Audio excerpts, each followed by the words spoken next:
All right. I am here with Rose Hamilton, and she is the CEO and founder at Compass Rose Ventures. How's it going, Rose?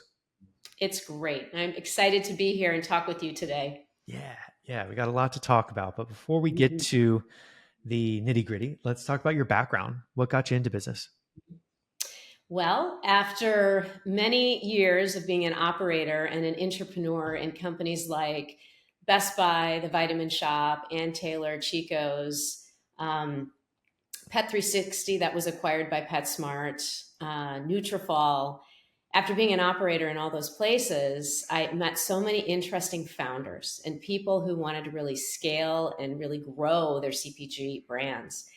And about 7 years ago, when I was working at the Vitamin Shop, the company, the Vitamin Shop, is really known for incubating great brands. And so, in my role as chief digital officer, again, always an operator, I met many founders who struggled with how to scale and grow their business, and I was asked by several, would you do some consulting for me? And so, speeding it up to today, we have now built just an awesome team, and we really specialize on working with founders and mostly investors who've put some decent investments into companies that are in health and wellness, that are in pet, beauty, food and beverage, but we really stay focused in the CPG space.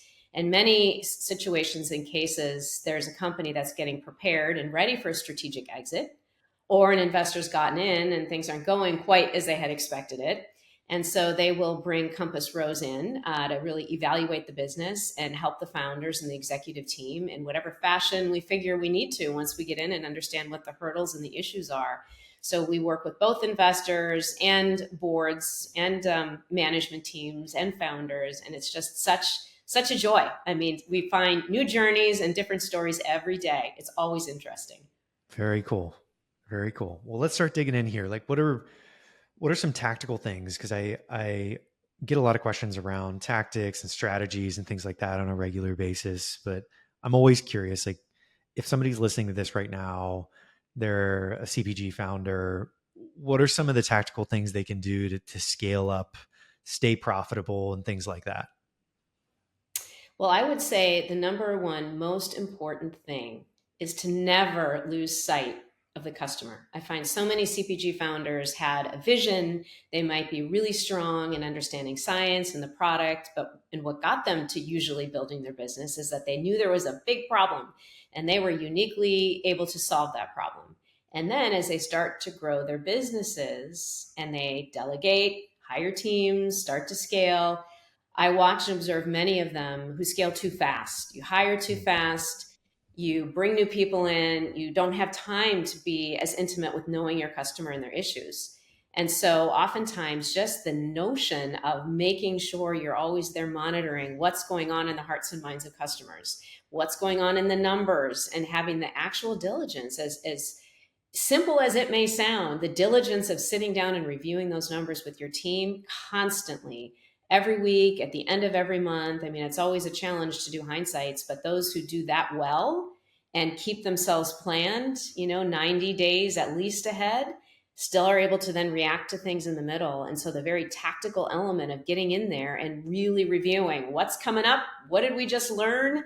And what's the customer telling us? And those who stay close to the customer, I find, do really well because they find the holes and the challenges in their own businesses and don't wind up having things happen like not having the right product coming in at the right time or having customers churn because there's been something that's happened with flavor in a product. It's all those things along the journey around acquiring customers all the way through retaining them that can become a challenge if you get too far away from the numbers and too far away from the customer. So I think that that's just it's something I see every day inside and out and always advice that I give. Hmm.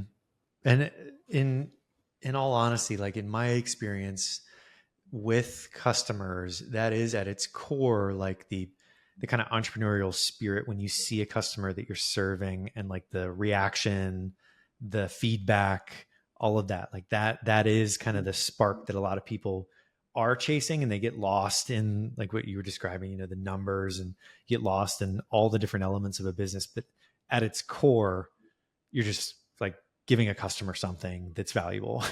And I think people lose a lot of track of that. And it's easy to in the mix for sure. And I think this is a good segue into preparedness. This is another one that comes up. Like, how do you prepare a CPG company for an exit, or how do you prepare as you're growing for an exit? Well, I always love good old Stephen Covey. Begin with the end in mind. It's not complicated, it's not hard to understand. But if you want to sell your company, there's things you need to be doing today that you may think, oh, I can wait. Like when we get to going to raise funds, we'll think about things that way. We don't need to worry about that now. We just need to create volume. And I think if you put the cap on and you really sit down and go through the checklist of what would I need to be doing operating my business today, and what's my path to get there, so that when I get in front of an investor, or I get in front of a strategic exit opportunity, I'm already operating my business as though I have investors in the company. I have all the right tools and systems in place to manage my business as though I have a board. And really putting the discipline in. You can never start with that soon enough. I mean, I've seen some fairly large size companies, founder led, who've been in it for years, who've managed it really top down, and then suddenly investors come in and there's the exit that happens, and then the investors get frustrated because the people, process, systems weren't put in place. So if you're a team of one working with outside resources, a team of 20, a team of 50, it's never too soon to start creating the disciplines around your numbers, around your data room, and around your operations, and really keeping that in place right away out of the gate. Put the discipline in, because it's really hard if you're so scattered to ever get there and be disciplined. If it never is something that you start with that DNA and the routines around managing the business right away. It's just so important as you prepare for it, and keeping such an eye on profitability.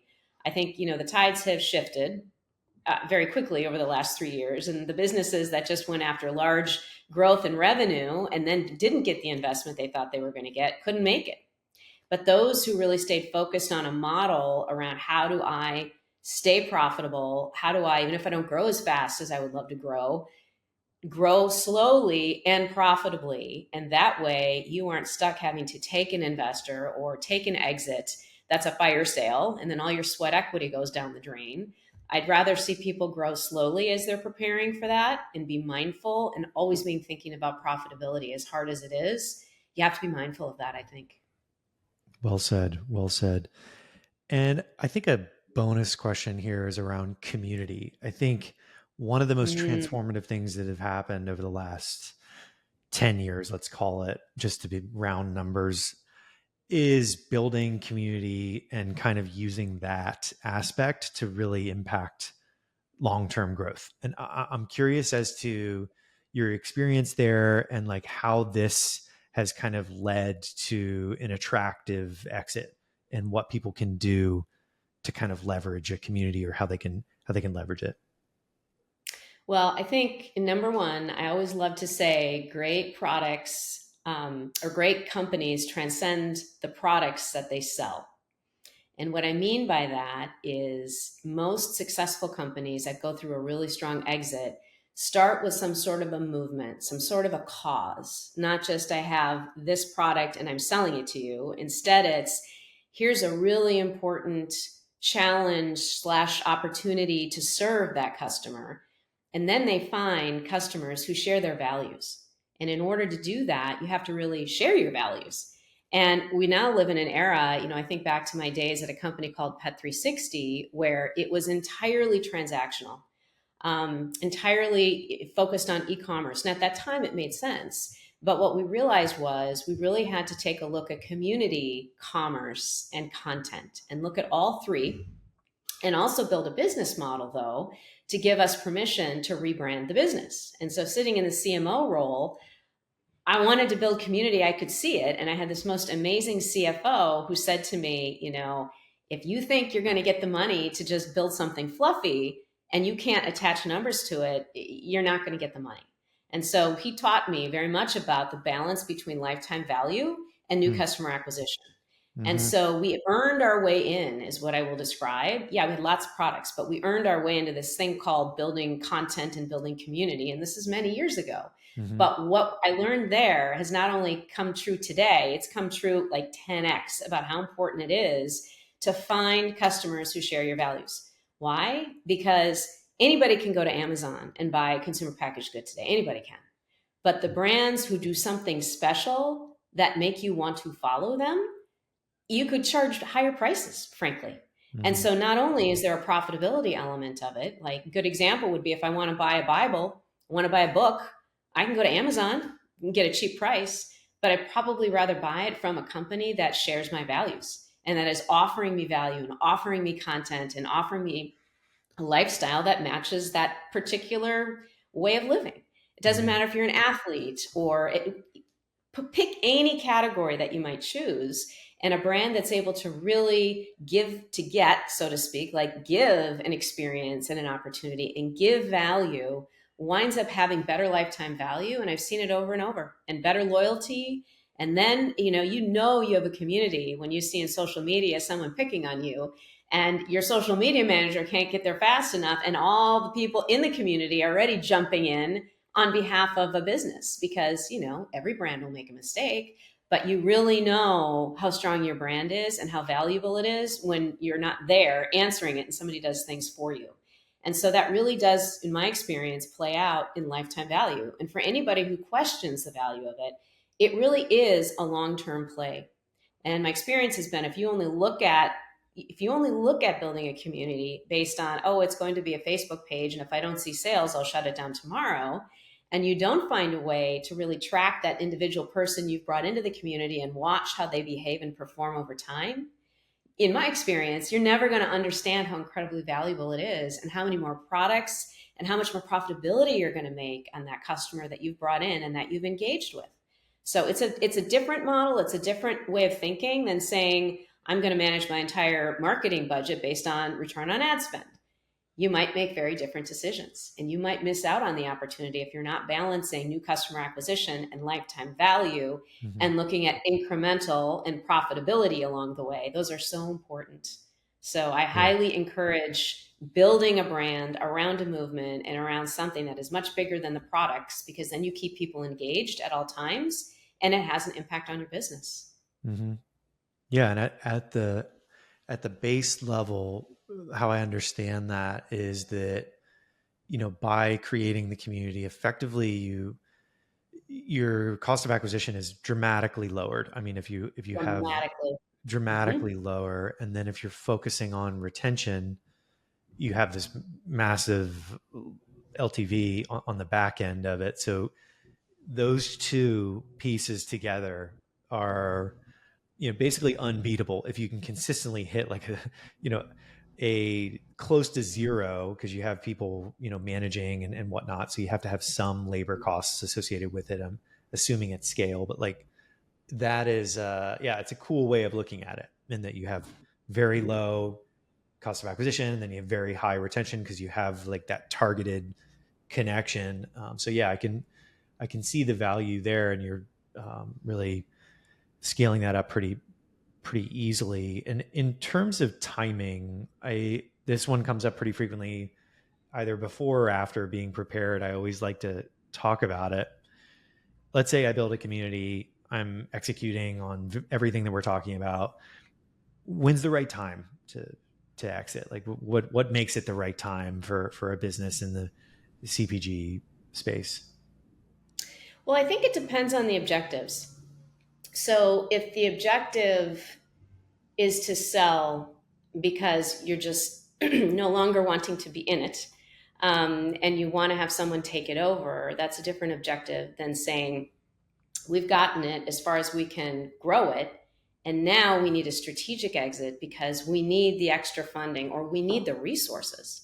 And I think some of the best exits are the ones where the founding team gets it so far, and then someone acquires them who has a whole bank of resources that helps them move and grow even faster.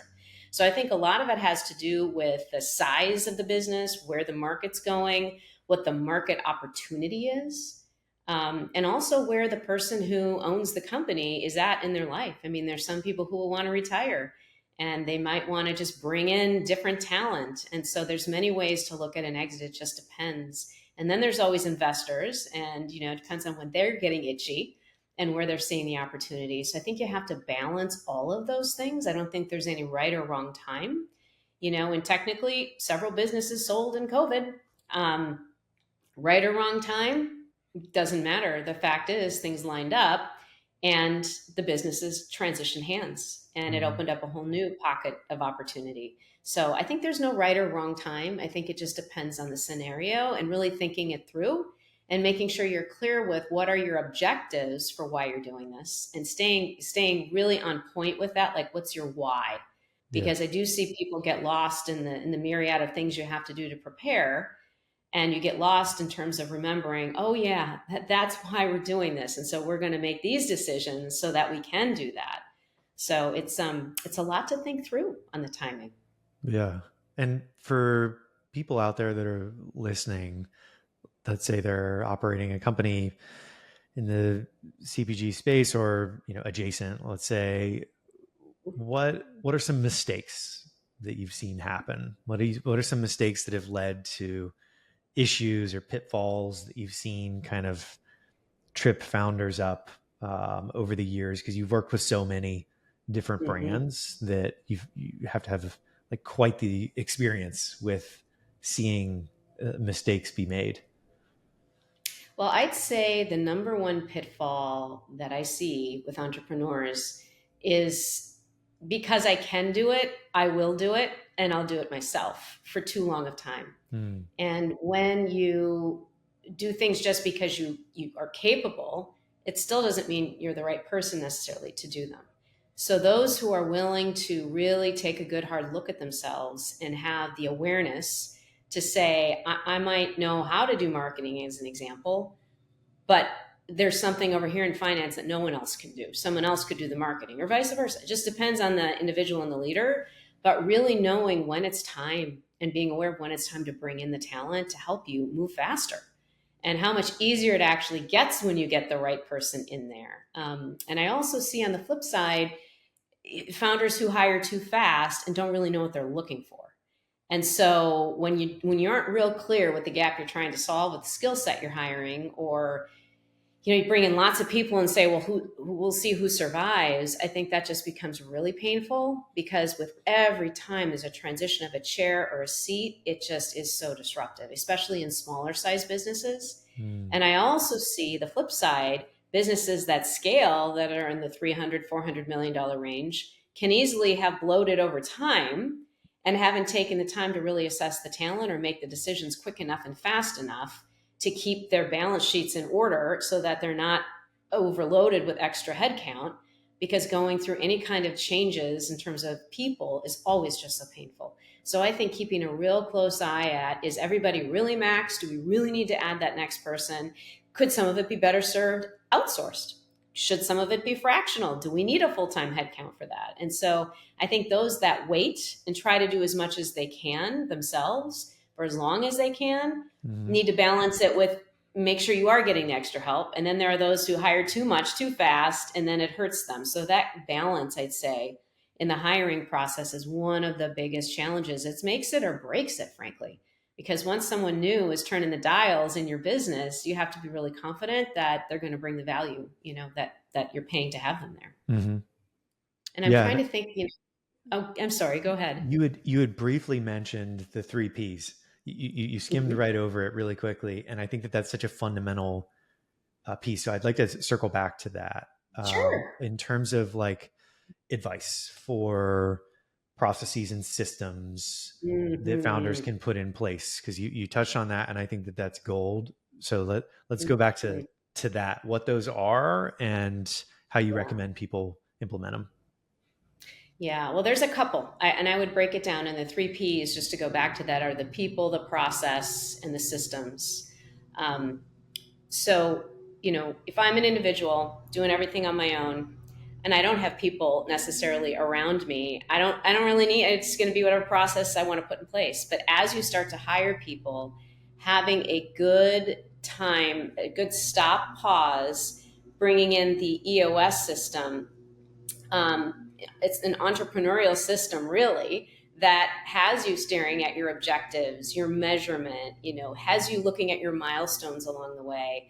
EOS, that operating system, can just do so much. And many times people will assume, well, if there's only 6 of us in the company, what do we need that for? Well, You need it because if you wait too long to try to implement it, it's going to be very hard to change the DNA in the company. So that's one that I highly recommend. And any of my clients that are on it, I see dramatically different results than those who don't have a proper planning process. And I also see from a systems point of view is measurement. Oh my goodness, this one, I'm just so passionate about KPIs. You can have you can have a team of people who all wait to ask, what should I do? Or you can have an empowered organization that says, I'm clear, I know I got to drive this cost per acquisition and this lifetime value, and these are our goals, and we're trying to reduce churn by this much. If you have really crisp, clear, aligned objectives, and it's not saying, oh, the marketing team does that, or oh, operations does that. No, if the entire team is around the system of these are the KPIs and the metrics we're watching every week, every month, and looking forward to plan the key initiatives to achieve them, those are the companies that do really well. And so I do think being very data driven, and not just data driven, but like doing something with the data. That's the other thing that I think is really important around people, process, systems, taking the time to sit down and stare at the data that you have. So there's capturing it, there's reporting on it, there's identifying implications on it, and most importantly, what action steps are we going to take?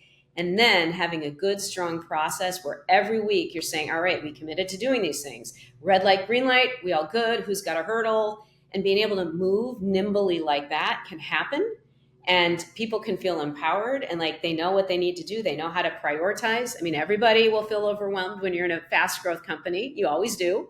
But being able to make the priority calls where you don't have to go and say, what should I do? You're very clear because you know what you're trying to drive towards. And so, and the meetings you're going to show up at, and you're going to know the choices you made today will be an end result in your numbers tomorrow. And having that mentality and that mindset is important for the people. And I know I touched on the people part of it, how important it is to have the right ones, hire at the right time.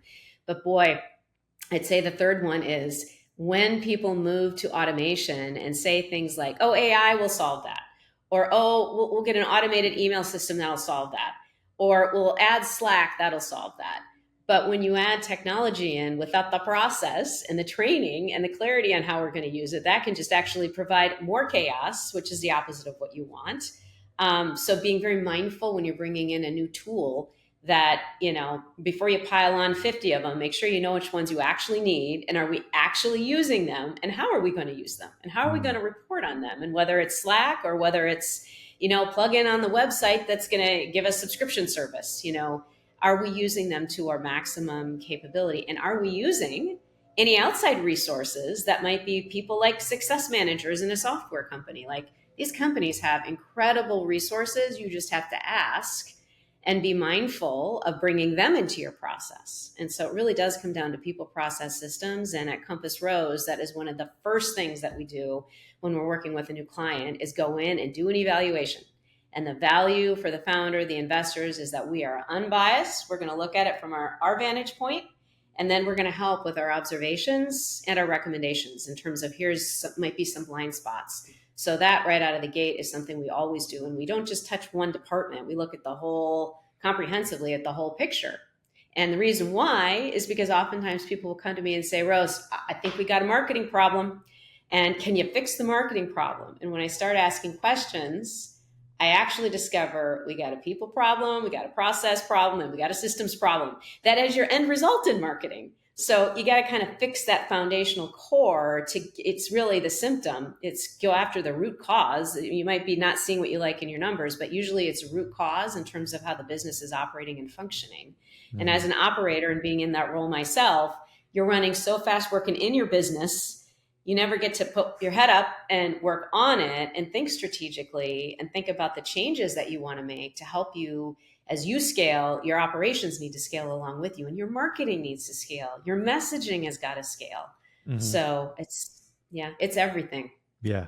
And I was going to briefly ask about valuation, but I think that one of the things that's most important here is in creating something that is transferable. Process is just paramount. Like if you can't have a process and a system in place, like, SOPs. A lot of people ask about SOPs on a regular basis and stuff like that. But I think that this falls into that category of, that's how you get evaluation just from the start. Like, you have to Yes. have some process to underlie the whole business, in a bunch of different ways. So I think that kind of answers that question as a whole. So that takes us to the finale. Knowing what you know now, what would you tell Rose 10 years ago? Oh gosh, I love that question. I love that question. If I were to look back 10 years ago, I was still so scared to start the business. Really, just, can I do it? What about all the things that could go wrong? Fear of failure. And I wish, I look back, I would have said to her, speed it up. You got everything you need. It's all in you. And guess what? You're holding the rest of the world back because you're not sharing what you know. And so I think that that's the best advice I can give anybody who's thinking about contemplating a business. Go faster, not slower. Have confidence. Lean into it. Your best days are going to be outside your comfort zone because that's where you grow. And anybody can have a mess and have an experience that can be the message to someone else that might help them. And the sooner you're in a position that you can share your insights with a larger audience, the bigger impact you're going to have on the world.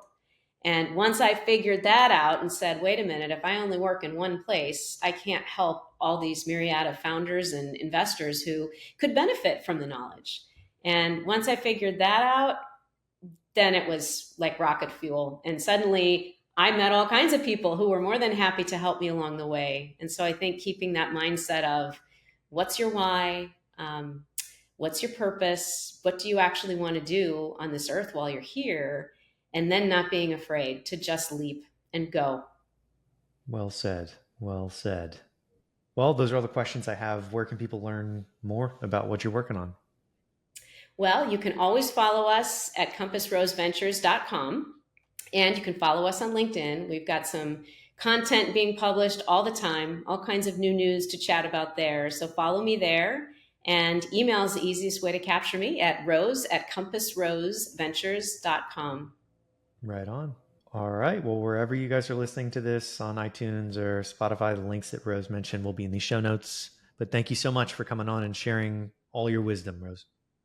Thank you. Thank you for having me.